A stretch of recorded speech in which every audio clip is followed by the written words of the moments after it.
Assalamualaikum warahmatullahi wabarakatuh. Perkenalkan, nama saya Muhammad Putra Ramadan dengan NIM 241330118. Baik, langsung saja. Di sini ada yang namanya konglomerasi media, yang dimana adalah proses ketika perusahaan menjadi media kecil dan besar digabungkan atau diakuisisi sehingga beberapa berada di bawah kepemilikan satu perusahaan induk atau konglomerat. Kayak ya yang punya ini yang elit-elit global gila. Jadi ini di sini ada contohnya, yaitu salah satu perusahaan milik TV, radio, koran atau portal berita, rumah produksi film hingga platform digital. Itu tuh punyanya ini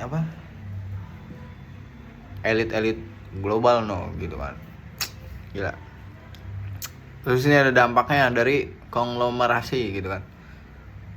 Dampaknya adalah sentralisasi kekuasaan media tuh. Hanya segelintir perusahaan yang mengendalikan informasi tuh. Jadi nggak semuanya dikendalin informasinya gini nggak. Terus ada keseragaman konten tuh. Media cenderung menyajikan perspektif serupa. Jadi bukan dari media A ini doang yang bikin misalnya kayak konten kayak gini, terus konten kayak gini. Mungkin di media B, di media C gitu pasti dia bikin konten kayak begitu. Terus motif profit lebih dominan.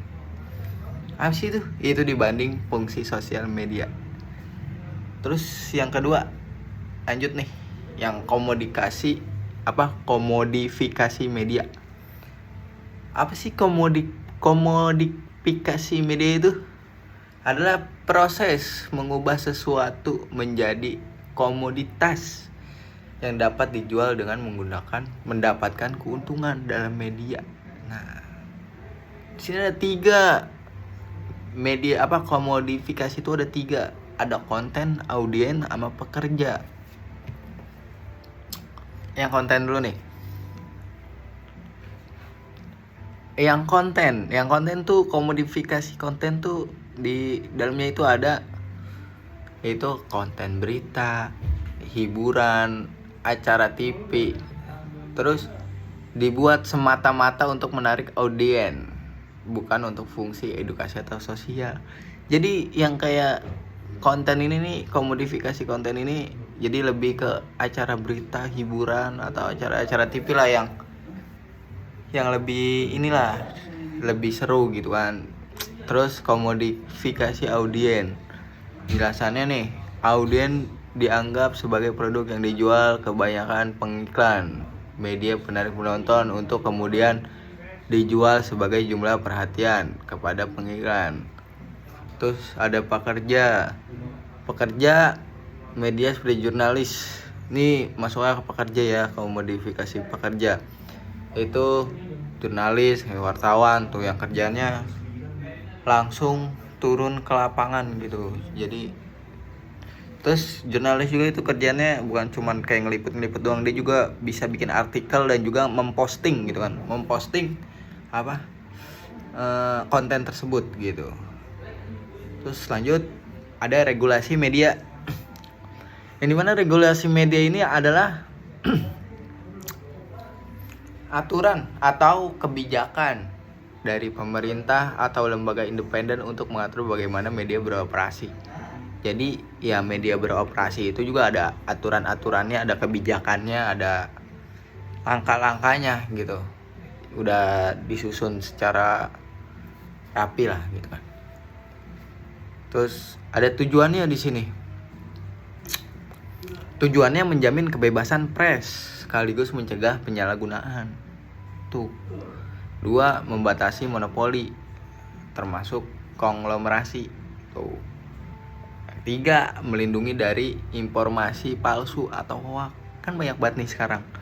kayak berita-berita pada hoak, pada apa, kayak jidat lah bikin berita padahal beritanya kagak bener gitu, kagak ada bener-benernya, memutarbalikkan fakta gitu, itu nggak boleh. Terus menetapkan standar etika dan lisensi penyiaran. Jadi tuh ada kayak apa ya, standar etika lah. Kita juga di dalam media ini ada etikanya gitu, ada ya ini lah syarat-syaratnya gitu yang harus kita apa laksanakan, yang harus kita jalankan. Jadi nggak asal-asal kita ngeliput ini ngeliput itu langsung bikin ngepost ini ngepost itu, enggak, jadi nggak kayak gitu. Terus ada jenis-jenis regulasi, yang dimana regulasi kepemilikan itu dia balik lagi mencegah monopoli tuh, inian kepemilikan tuh biar nggak dimonopoli. Terus regulasi konten, misalnya kayak ada dimana konten tersebut tuh kayak apa nggak boleh gitu ditayangin sama anak-anak gitu kan, sama anak-anak di bawah umur, apalagi misalnya kayak konten yang apa yang benar-benar dilarang gitu ya di TV maupun di mana tuh, konten pornografi atau ujaran kebencian itu benar-benar nggak boleh, mau tua mau muda nggak boleh ditayangin TV gitu.